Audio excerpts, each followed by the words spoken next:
en esos principios del CUEC no era muy abundante lo que podíamos ver en términos académicos, pues poco a poco se nos va haciendo el mito a nosotros mismos de esa película, que además tenía el aliciente, pues estábamos muy jóvenes, y se nos hace el aliciente de la cosa sexual. De hecho, la película incluye, a mi parecer, el desnudo más prolongado del cine mexicano, al menos en este ambiente cabaretil. Un mito a voces como como la primera película pornográfica mexicana, un mito divulgado por su propio productor, Rafael Elizondo. Yo no la vi porque era súper prohibida, ¿no? Era estrictamente para adultos nada más, durante las 2 semanas que estuvo, ¿no? Y después la censura la desapareció. Pero entonces ya la abrimos y en el rollo 1 de imagen, mancha de sangre.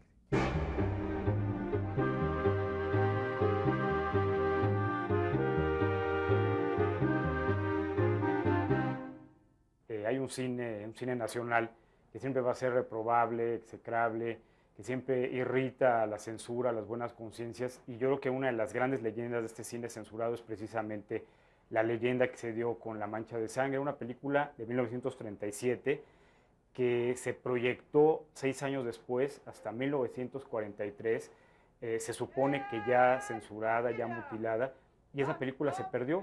De pronto se volvió una leyenda, una película maldita, y se volvió una película a buscar justamente por la Filmoteca de la UNAM, que la recuperó y la restauró a principios de los años 90. En ese sentido, yo creo que sí, definitivamente es una de las películas más importantes de la historia de la cinematografía mexicana, sobre todo porque, a pesar de que maneja un tema muy común en el cine nacional, como es el cabaret, las prostitutas, sin embargo, las prostitutas y el cabaret que maneja La Mancha de Sangre no tienen nada que ver con el cine cabaretil y prostibulario, no solamente de esa época, sino de época contemporánea. ¿Se fijaron en el viejo que estuvo bailando y tomando conmigo? Pues dice que si yo quiero me pone mi casa. Esta tiene delirio de persecución amorosa. En cuanto le invitan una cerveza, ya cree que le van a poner su casa. Adiós, muchachas. Adiós, adiós. Adiós, muchachas. Adiós. Adiós, muchachas. Adiós. Adiós.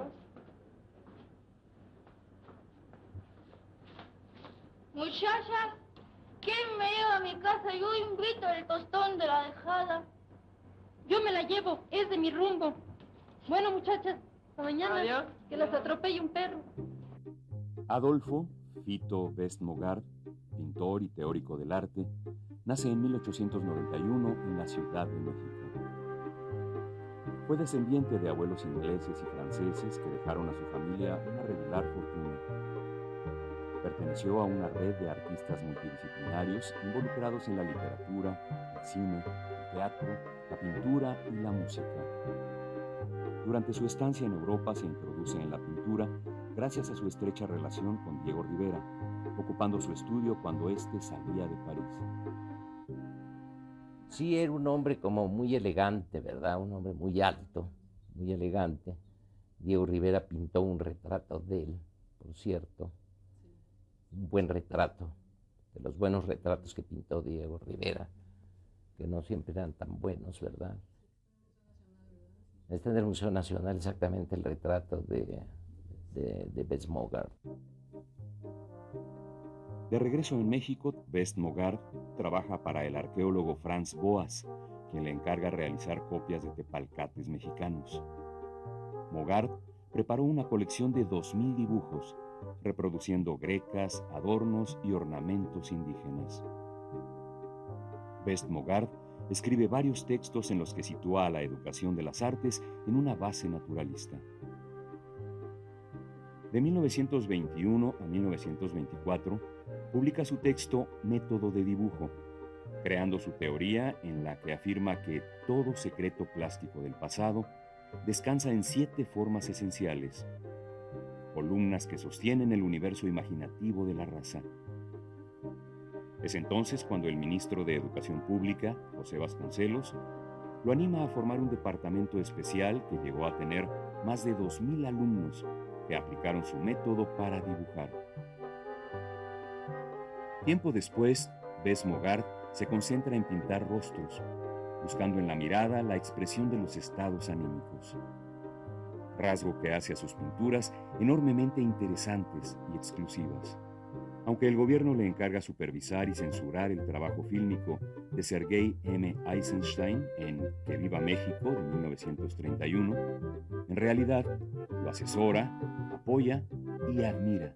Casual entonces que cuando Eisenstein llega a México a filmar su documental o falso documental que posteriormente se conoció como Que Viva México, se le acerca este ya ni tan joven pintor que en el Inter había vivido en Estados Unidos, había vivido en Nueva York, había vivido en Los Ángeles, donde se conectó o se relacionó con el cine de Hollywood, hizo retratos de Lillian Gish, de la joven Dolores del Río. Y entonces cuando Eisenstein llega a México, casi de inmediatamente se relaciona con Adolfo Bess Mogart, que se convierte en ese momento en un personaje muy curioso durante la filmación, o por lo menos la primera parte de la filmación de Eisenstein, de los 10 meses que pasó en México, en una especie de asistente, pero con una misión especial porque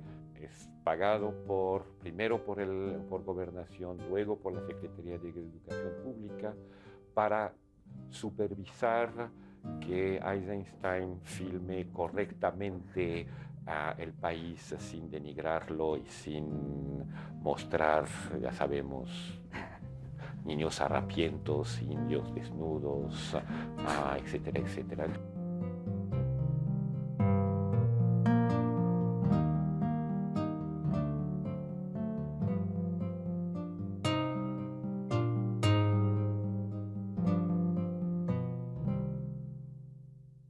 Humanidad era un documental muy a la manera de Eisenstein sobre orfanatorios y era obviamente una apología nacionalista de los planes de desarrollo para niños indigentes, etcétera, etcétera, ese tipo de programas, de películas. Todo esto hábilmente fotografiado por el camarógrafo Agustín Jiménez, que era maestro de fotografía de la Escuela Nacional de Bellas Artes. Asimismo que camarógrafo de la película Dos monjes, de 1934, de Juan Bustillo Oro. Nuestro pobre hermano poseído por Satanás ha entrado en cal. Ha dejado de blasfemar y Él tenía un deseo de hacer cine. Ya no recuerdo ni siquiera de qué trataba. Me acuerdo que era enfermera o algo así. Las fotografías son realmente excepcionales porque trazó con las piernas de las muchachas, con sus brazos, con sus posiciones de baile, una especie de formas totalmente geométricas que recuerdan lo que más o menos en estos años ensayaban en Los Ángeles las primeras comedias musicales de Busby Berkeley, ese tipo de coreografía, de flores, basadas en esa geometría del cuerpo humano y en esa cosa de repetición.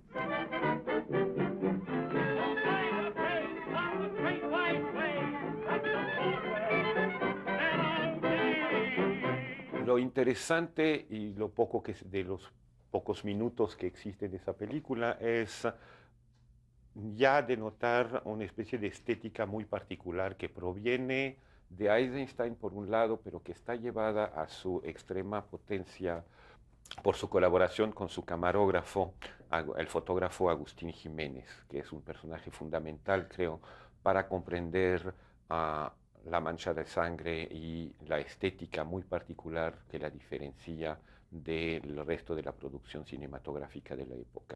Eso nos lleva a 1937, donde el productor Elizondo le propone filmar un guión de una historia hasta cierto punto banal, de un cabaret que en ese caso probablemente muy inspirado en el famoso Molino Verde o en alguno de los otros salones de baile como el Bagdad, que ya existía entonces, y muchos anteriores al famoso Salón México.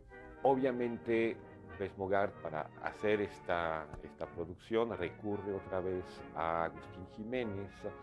Agustín Jiménez ya evolucionó, ya se ha vuelto para entonces un camarógrafo de cine. El único largometraje de Fito Best, La Mancha de Sangre, de 1937, se produce en condiciones de marginalidad y de poco presupuesto. Se convierte en una película maldita que se adelanta a su tiempo. La película es filmada conforme al verismo alentado por el artista, evitando el uso de actores profesionales, usando locaciones y en los estudios de Gabriel García Moreno, los que después se convertirían en los estudios Azteca.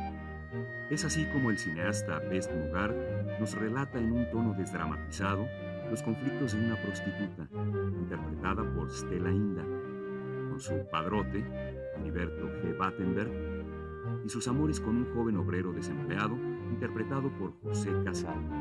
Pues recuerda que hemos convenido que seré libre para hacer lo que me dé la gana. Sí, pero sin perjuicio para el negocio. Desde que este escuincle viene, cada día ganas menos.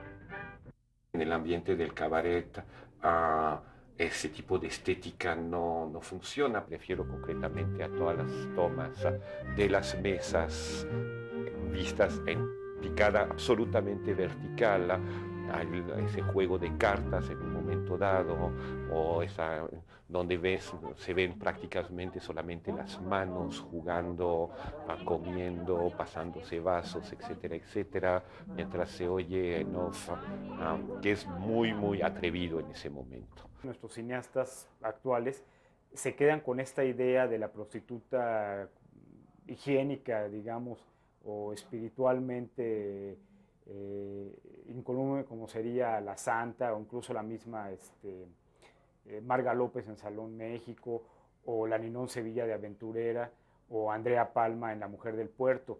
Lo curioso justamente en La Mancha de Sangre es que la película pues tiene definitivamente una vocación muy realista y sobre todo muy documentalista, porque de entrada las prostitutas del cabaret llamado así, La Mancha de Sangre, que ya desde el título es un título muy inquietante, muy intrigante, que puede hacer referencias a una infinidad de situaciones.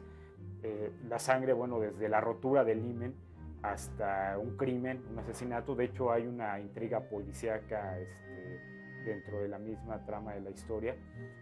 Estas prostitutas de este cabaret pues ejercen su oficio con libertad absoluta, no quieren ser redimidas, no tienen ninguna enfermedad incurable, no va a haber ningún hombre de bien que las va a rescatar de este pantano de la sordidez. A ellos les vale realmente todo, o sea, por completo. O sea, ellos disfrutan tomar ahí su copa de anís, por ejemplo, o de otra bebida espirituosa en el cabaret de La Mancha de Sangre, y sobre todo es su manera de ver el mundo tan naturalista, tan realista. Cuando llegó a nosotros un depósito importante de los laboratorios Churubusco, vi algunos títulos estaban escritos, conocidos, y algunos no, y entre estos vi uno que decía Mancha, nada más Mancha. Pero pues ya estás alertado, y entonces dije, no, pues nunca, siempre hay que ir a todas. Y en una de esas Paco Gaitán se acerca conmigo y me dice, es muy interesante lo que hemos traído de Churubusco, dice, porque en una de las latas aparece el letrero La Mancha, dice, en una de esas puede ser La Mancha de Sangre, que es una de las películas que está en la lista de las 10 más buscadas por la Filmoteca. La UNAM, yo tengo que confesarte que yo no estaba muy avanzado de lo que significaba la Mancha de Sangre todavía. En el 93 fue que llegaron estos materiales a la Filmoteca. Ya para el 94 ya estábamos listos, ya conocíamos la existencia de este material y empezamos a trabajar con su restauración. Desgraciadamente faltaban 2 rollos, uno de sonido y uno de imagen. No lo encontramos. Entonces, de cualquier manera, nos dimos cuenta que así había que presentar la película, con una leyenda que dijera que faltaban esos materiales y bla, bla, bla. Hicimos un copiado muy cuidadoso de la película, vimos que la película estaba rayada, un subtitulaje de lo que se decía en el rollo 6.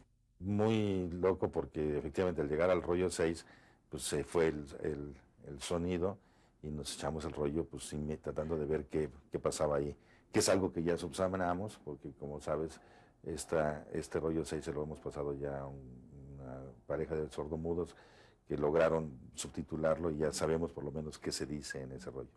Pero ya la parte totalmente surrealista era cuando llegamos al final y la película pues, se va a negros. Alguien parece ser, me contó que entró en ese momento a la sala y no daba crédito de que estuviera una audiencia totalmente absorta ante una pantalla negra en donde no se veía nada y todo el mundo decía, pues aquí hay algo raro, ¿no? Nadie grita cácaro, ¿no? O sea, y yo estaba sentado justo, obviamente habíamos ya a la audiencia se le había advertido que la película al llegar al final no había imagen, pero pues estaban atentos a lo que eso ocurría. Muy bien, con que este es el nuevo nido de tus amores. ¿Quién está en este cuarto? No te importa. Esta es mi casa. Nada tienes que buscar aquí. Para eso tenemos en donde vernos. Para mí era muy importante porque el señor Francisco, pues a mí me buscó porque yo no oía, o sea, no oigo bien de un oído, entonces yo leo en los labios. Y él me dijo que si yo le podía sacar una película que no tenía sonido, y le dije que sí. Pero al principio a mí me costó mucho trabajo porque era la primera vez que yo lo había hecho. Pero había unas cosas que no podía porque eran de espaldas, ¿sí? Pero yo hice el esfuerzo de sacarla.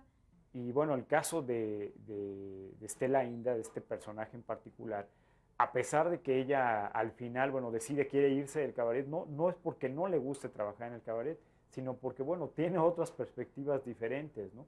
De hecho, la película abre de manera muy peculiar con una prostituta que está sentada sobre una barra y muestra las piernas, muestra los muslos, enseña un hematoma que tiene en uno de los muslos. Y eso es muy interesante, cómo desde la primera secuencia vemos que estas mujeres están ahí realmente para enseñar todo y no les provoca mayor complicaciones.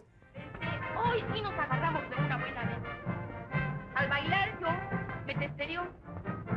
Yo solté a mi pareja y sin más me le fui encima. Trataron de separarnos, pero era difícil. En eso nos caímos y yo quedé debajo. En eso cuando ella se levantó y se quiso echar encima de mí, le metí una patada en el estómago. Y por allá fue a dar. ¿Y a ti qué te pasó? ¿A mí? Nada. Hay una escena, efectivamente, que esa sí se conserva, en la que una mujer hace una especie de striptease y aparece desnuda, pero aparece de todos modos cubierta con un vestido de gasa, ¿verdad? Y eso es muy bonito.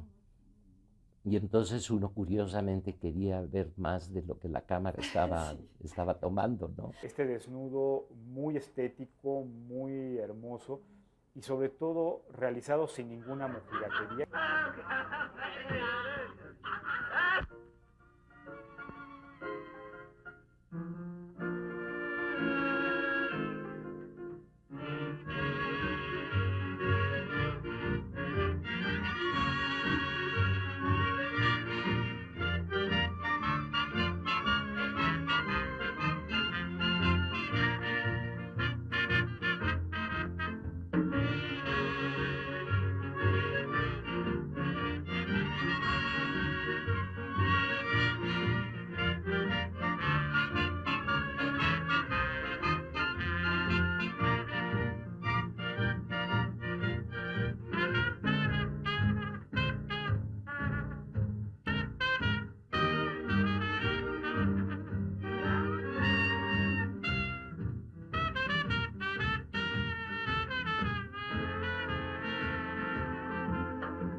también vale la pena mencionar la cuestión estética, la fotografía de la película, porque es muy particular en La Mancha de Sangre. De hecho, los fotógrafos de esa época, bueno, venían de esta escuela rusa de cine que había impuesto Eisenstein. No en balde, el propio Adolfo Benchmawar había trabajado como asistente de Eisenstein en la filmación de Que Viva México, otra película también maldita y perdida en la historia. Y bueno, lo que llama la atención de la fotografía de La Mancha de Sangre es que el fotógrafo dejó todo este tipo de fotografía tradicional, como muy cuidada, y se abocó a una fotografía totalmente realista, prácticamente documental. Incluso es sorprendente que haya escenas de cámara en mano. Es algo que no se había usado nunca en el cine mexicano. Y en cambio, por ejemplo, aquí hay muchas tomas cámara en mano, hay unos dollies y unos traveling impresionantes sobre la barra de cantina, en donde va describiendo a los personajes de justamente del cabaret. Y eso, bueno, es algo también sorprendente para una película filmada en 1937. Definitivamente La Mancha de Sangre, yo creo que es una película adelantada a su momento, no solamente en la concepción, digamos, plástica, fotográfica, sino sobre todo en la concepción argumental. Es una serie de expresiones que uno entiende que quizás algunas se han perdido y otras que yo pensaba que eran cosas recientes. En concreto, me parece cuando le enseña el departamento ella al muchacho y le pone donde van a vivir ahora. Yo pensaba que la expresión "qué padre" era una cosa de los años 60. Está padre. Mira, esta es la sala, aquí el comedor y por acá está la cocina. ¿Te gusta? ¿Te gusta? Mucho. Mucho, mucho. ¿Y no has visto todavía lo mejor? Mira. ¿Te gusta? Mucho. Está re bonito.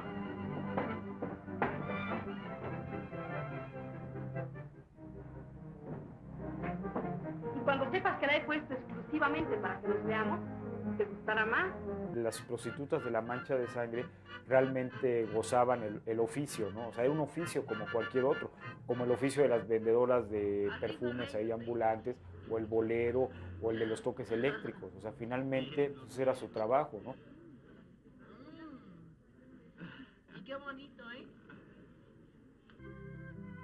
Que a ella le gusta este jovencito ingenuo, que de alguna manera llega así como totalmente a despabilarse ahí al cabaret.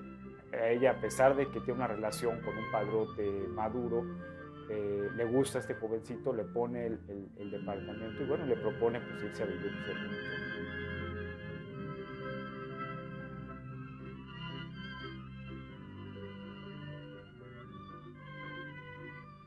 Ranchos Grandes, que eran las películas que imperaban en este momento. Estamos hablando del sexenio de Lázaro Cárdenas, en donde de hecho las películas que cobraron muchísima importancia fue justamente el campo, las historias campiranas, las historias de las haciendas, a partir de allá en el Rancho Grande. Y de hecho, la película cuando se exhibe en 1943, estamos hablando del sexenio de Manuel Ávila Camacho, en donde lo más importante para este presidente eran los temas de la familia. En ese sentido, la película sí molestaba mucho, no solamente a las autoridades, sino a la moral cristiana tan fuerte. Bueno, de hecho, es más, en esa época se ejercía esta censura desde el púlpito religioso. Los sacerdotes hablaban, por ejemplo, de ciertos tipos de películas, decían, bueno, esta película merece excomunión y esta no. Entonces, eso también influyó mucho en que La Mancha de Sangre no solamente se haya censurado y mutilado, sino que se haya perdido durante 6 años y que se haya desaparecido los negativos, ¿no? Durante mi infancia se hablaba mucho de La Mancha de Sangre como una película que había desaparecido, definitivamente. La censura posiblemente fue la que la desapareció. Y en el cine Politeama solo se exhibió durante 2 semanas y después desapareció por problemas de censura, me imagino. Claro que si vemos la película ahora no resulta tan terrible como nosotros podríamos haber imaginado. Y fíjese usted que esta película vendría yo a verla hace aproximadamente unos 2 años, estando yo en París, y la había anunciada de pronto en la Cinemateca Francesa. Decía La Mancha de Sangre, aparecía su título en español, ¿verdad? Mexique. Y entonces inmediatamente me fui a verla.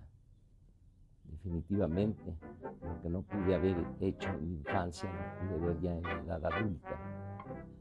Y me pareció una película verdaderamente espléndida.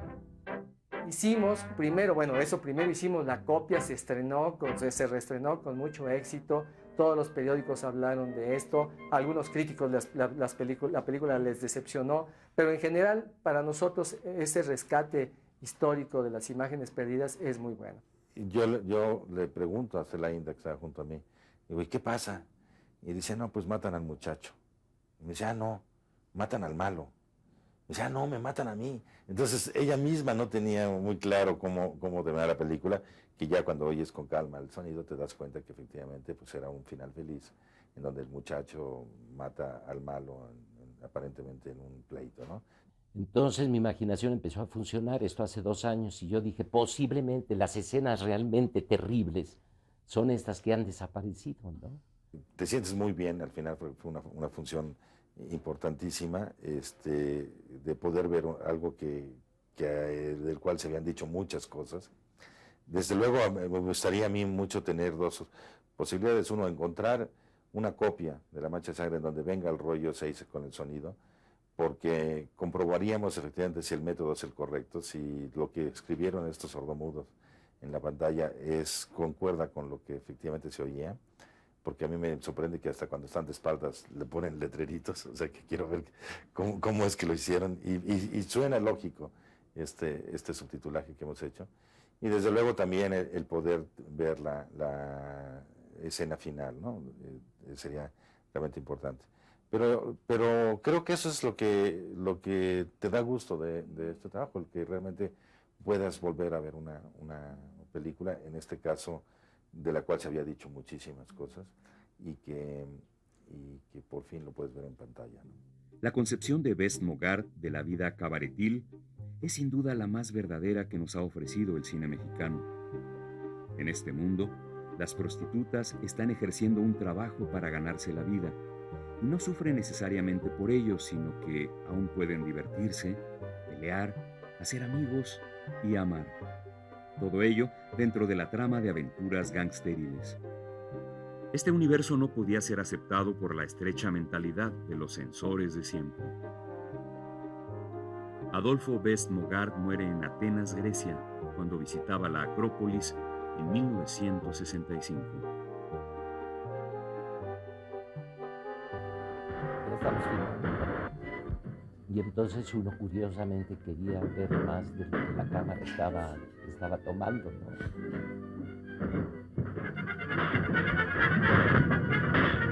Está bien, señor.